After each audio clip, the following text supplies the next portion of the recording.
Hello friends, welcome to SSC coaching centre. दोस्तों, आज के वीडियो में हम देखेंगे रीजनिंग के क्वेश्चन। तो चलिए स्टार्ट करते हैं। पहला सवाल है, उस विकल्प का चयन करें जिसका तीसरे शब्द से वही संबंध है जैसा कि दूसरे शब्द से पहले का संबंध है।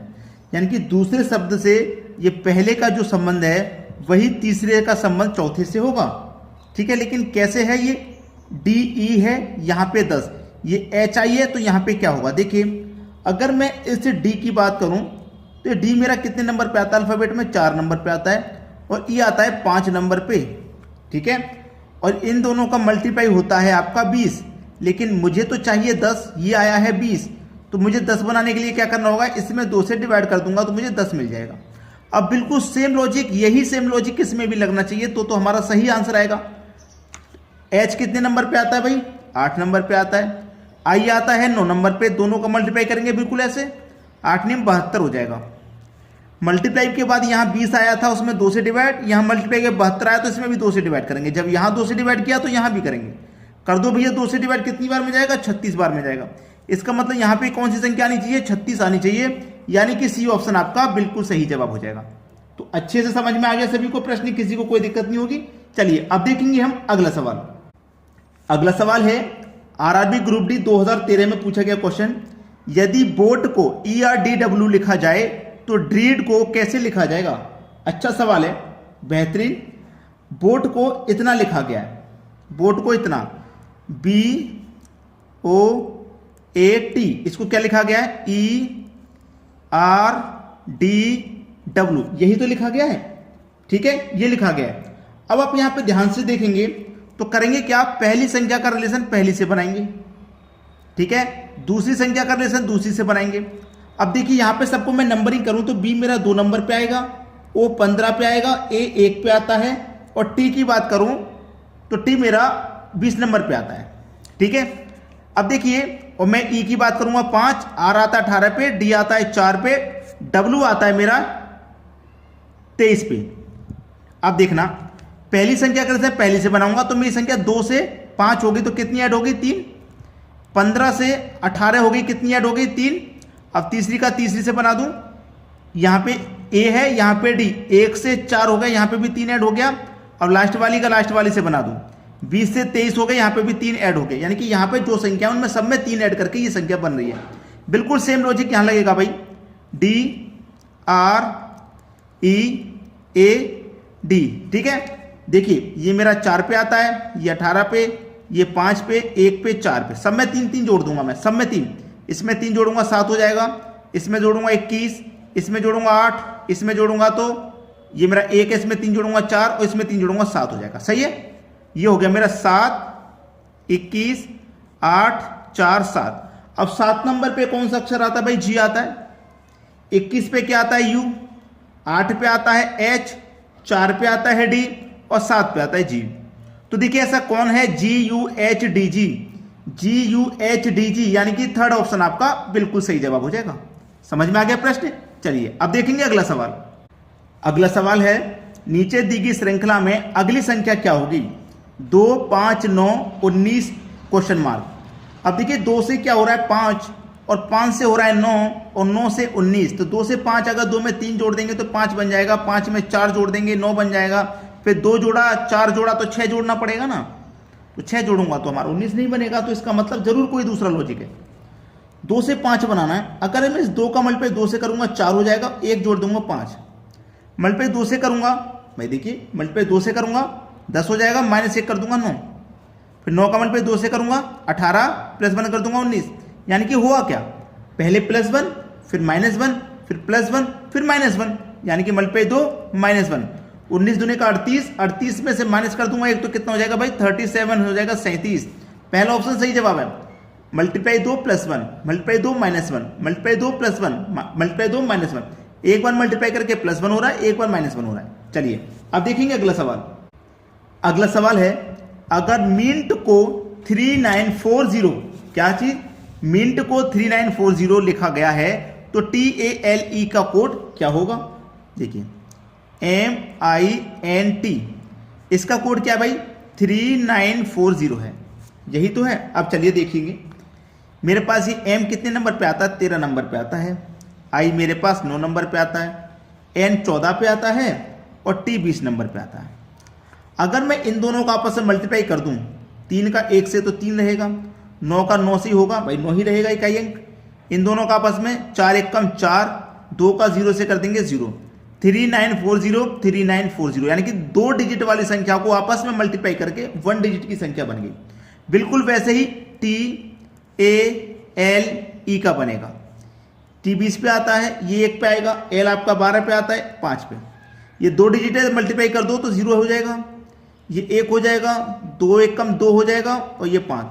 0125 की तरह 0125 डी ऑप्शन में है, ये आपके क्वेश्चन का बिल्कुल सही जवाब है। अब देखेंगे अगला सवाल। अगला सवाल है, यदि राम का भार 32 है तथा श्याम का भार 66 है तो श्वेता का भार क्या होगा? राम RAM, इसका भार कितना भाई आपका 32 है। अब 32 तो है, आर कितने पे आता है 18 पे, ये आता है 1 पे, एम आता है 13 पे। अगर मैं सबको जोड़ूं कितना हो जाएगा भाई, 18 और 1 और 13 सबको जोड़ूंगा तो 18 और 1 19, 19 में 13 जोड़ेंगे 32, और राम का भार मेरा 32 है, तो इस तरीके से 32 है। फिर दे रखा है श्याम SHYAM, इसका भार 66 है, यानी कि एस मेरा कितने नंबर पे आता है भाई 19 पे, एच आता है मेरा 8 पे, वाई आता है 25 पे, ए आता है 1 पे और ये आता है मेरा 13 पे। सबको जोड़ूंगा भाई, सबको क्या करूंगा प्लस 13 और 1 14, 14 में जोड़ेंगे 25, 14 में 25 जोड़ूंगा तो 14 में 25 जोड़ने पे 49 भाई, 14 में जोड़ेंगे 25 हम, 25 में पहले 10 जोड़ो 35, 39 हो जाएगा, सॉरी 39, 39 में जोड़ेंगे हम 8, 39 में जोड़ेंगे 8 तो 47, 47 में जोड़ेंगे 19 तो 66, ये हो गया भाई 66। अब देखिए 66 होगा, श्वेता का भार पूछ रहा है SWETA, तो ये एस तो आपका 19 पे आएगा, डब्ल्यू आपका 23 पे, ये 5 पे, टी 20 पे और ये 1 पे। सबको जोड़ दो भाई, सबको जोड़ देंगे तो 1 और 20 21, 21 में जोड़ दो 5 तो हो जाएगा 26, 26 में जोड़ दो 23, फिर जोड़ दो 19, तो ये सब हो जाएगा आपका 68। ये आपके क्वेश्चन का सही जवाब है भाई, इतना सा करना था। क्वेश्चन क्या दिया गया, राम का भार इतना है, अब भार या वजन इतना है तो भाई कैसे सॉल्व करेंगे, इसी तरीके से सॉल्व किया जाएगा। चलिए अब देखते हैं अगला सवाल। अगला सवाल है, एक चींटी 3 मीटर चलती है और फिर 4 मीटर ऊंचे वृक्ष पर चढ़ती है, अपने मूल स्थान से वह कितनी दूरी पर है?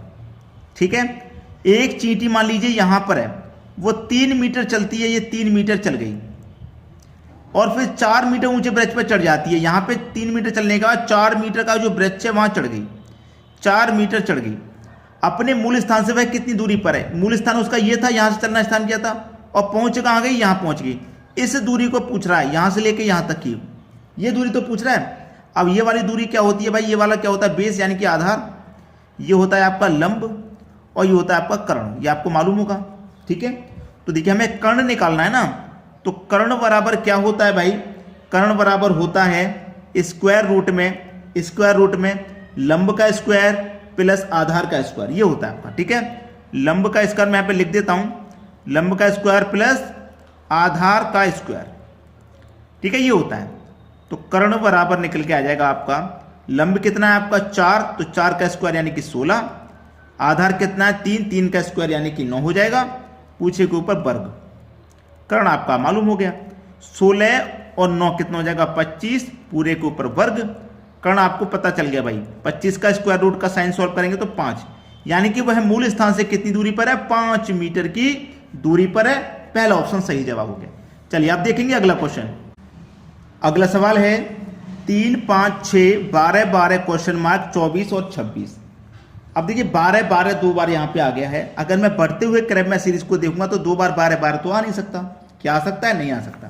तो मैं एक संख्या को छोड़ के रिलेशन बनाऊंगा, तो 2 से 6 हो गया, 3 से 6 तो 3 मल्टीप्लाई 2 6 होता है, 6 से 12 हो गया यानी कि 6 मल्टीप्लाई 2 12। फिर एक संख्या को छोड़ के आगे बढ़ूंगा, 12 मल्टीप्लाई 2 24 हो जाएगा। तो एक संख्या को छोड़ के सीरीज बन रही है, तो वैसे ही सीरीज यहाँ पे बनाई छोटी हुई संख्याओं की। 5 से 12 हो गया, 5 से 12 में अगर 5 में आप 7 जोड़ देंगे 12, फिर 12 से ये कौन सी संख्या हो जाएगी, जब यहाँ 7 जोड़ा है तो यहाँ भी 7 जोड़ेंगे, तो 12 में 7 जोड़ेंगे तो ये हो जाएगा आपका 19। फिर आगे भी रिलेशन बना लो इस संख्या का, जब यहाँ 7 जोड़ा तो भाई यहाँ भी 7 जोड़ देंगे, यानी कि 19 में 7 जोड़ देंगे 26 आ जाएगा, बिल्कुल सही। तो इसका मतलब यहाँ कौन सी संख्या है 19, पहला ऑप्शन हो गया सही जवाब। चलिए अब देखते हैं अगला सवाल। अगला सवाल है, नीचे दी गई प्रश्न का सही बेनारेक बताइए। घोड़ा, बंदर, बाघ। बेनारेक बताना भाई, घोड़ा, बंदर, बाघ। देखिए, घोड़ा एक पालतू जानवर भी है, जंगली जानवर भी है, पालतू जानवर है। बाघ भी एक जंगली जानवर है और बंदर भी एक जंगली जानवर है। अगर मैं तीनों की बात करूं, ये भी 4 पैर वाला है, ये भी 4 पैर वाला जानवर और ये भी 4 पैर वाला जानवर है। अगर मैं इसमें ये देखूंगा कि कौन सा हमारा नॉन वेज या वेज यानी कि मांस खाने वाला बाघ हो जाएगा। ये दोनों मांस नहीं खाते, घोड़ा और बंदर मांस नहीं खाते। अगर मैं बाघ की बात करूं, ये मांस खाने वाला हो जाएगा इस तरीके से। लेकिन 4 पैर वाले तीनों जानवर हैं, ठीक है। लेकिन तीनों की क्वालिटी अलग अलग है, तीनों ही बाघ अलग अलग हैं। ये तीनों जो जानवर हैं वो अलग अलग हैं। ऐसा नहीं है कि दोनों एक दूसरे, कोई 2 जानवर ऐसे हों जो एक दूसरे से रिलेटेड हो, ऐसा तो है नहीं। तीनों ही जानवर ही अलग हैं, इसलिए इसका बी ऑप्शन हो जाएगा। ये घोड़ा, ये बंदर, ये बाघ एक दूसरे में तो आ नहीं सकते। एक दूसरे का मतलब होता है, जैसे हो गया भारत, ठीक है, फिर हो गया भारत में उत्तर प्रदेश, ठीक है, उत्तर प्रदेश हो गया, उत्तर प्रदेश में फिर हो गया लखनऊ, ठीक है। इस तरीके के क्वेश्चन जो होते हैं तब आते हैं। जैसे ये सबसे बड़ा भारत का सर्कल हो गया, भारत का हो गया, भारत के अंदर ही उत्तर प्रदेश है, ये उत्तर प्रदेश का हो गया, फिर उत्तर प्रदेश के अंदर लखनऊ है। तो इस तरीके से जब होता है तब इस तरीके से बनता है। ये तीनों अलग अलग चीजें तो बिल्कुल इस तरीके से बनेगा। चलिए अब देखते हैं अगला क्वेश्चन। अगला सवाल है, यदि 30 जनवरी 2013 को गुरुवार रहा हो तो 2 मार्च 2013 को कौन सा दिन था? अच्छा सवाल है भाई। 30 जनवरी 2013 को गुरुवार है, 30 जनवरी 2013 गुरुवार था भाई, ठीक है। पूछ क्या रहा है वो? 2 मार्च का पूछ रहा है, सॉरी 2 मार्च का। 2 मार्च 2013 को कौन सा दिन होगा? ऐसा क्वेश्चन कभी भी आ जाए, याद रखना, कभी भी ऐसा क्वेश्चन आ जाए तो 30 जनवरी उसने दी हुई है, जनवरी का महीना 31 का होता है, 30 जनवरी उसने दी हुई है तो 30 इसमें से माइनस कर देंगे, बचेगा कितना? 1। जैसे मान लीजिए किसी भी व्यक्ति से आप 30 जनवरी को पैसा उधार ले रहे हैं, 30 जनवरी को पैसा उधार ले रहे हैं तो 30 तारीख तक कोई भी ब्याज आपको देना नहीं है। 30 के बाद जो बचे हुए दिन उसका ही तो देना है, तो एक दिन तो ही बचा है, तो एक दिन का देना बिल्कुल उसी तरीके से होता है। 30 तारीख की उसने बात कर दी तो 30 को नहीं लेना, एक दिन बचाना है, 1 लेना है। प्लस जनवरी के बाद आता है फरवरी का महीना, तो फरवरी का महीने कितने का होता है? साधारण वर्ष में 28 का होता है, 2013 साधारण वर्ष 28 का होगा। उसके बाद आ जाओ, कब का पूछा उसने? 2 मार्च 2013 का, फरवरी का 28 हो गया। उसके बाद 2 मार्च को अगर आप ब्याज लौटा रहे हैं किसी को तो 2 तारीख ही लेंगे, उसी दिन तक का देना है, इसलिए 2 तारीख तक का पूछ रहा है, 2 मार्च तक 2 ही लेना है, ठीक है, बस खत्म। 28 2 32 और 1 28 और 2 30 और 1 31। हमेशा 7 से डिवाइड करते हैं क्योंकि एक हफ्ते में 7 दिन होते हैं, 7 चौक 28, रिमाइंडर कितना बचेगा? 3 से बचेगा भैया, खत्म सवाल। 3 से बचा है ना, तो गुरुवार में 3 जोड़ दो, गुरुवार का शुक्रवार शनिवार रविवार कौन सा दिन हो जाएगा भैया? रविवार का दिन हो जाएगा। ये आपका सही जवाब है, डी ऑप्शन। तो दोस्तों आज की वीडियो में इतना ही। वीडियो कैसा लगा कमेंट करके बताइएगा। वीडियो देखने के लिए आपका बहुत बहुत धन्यवाद।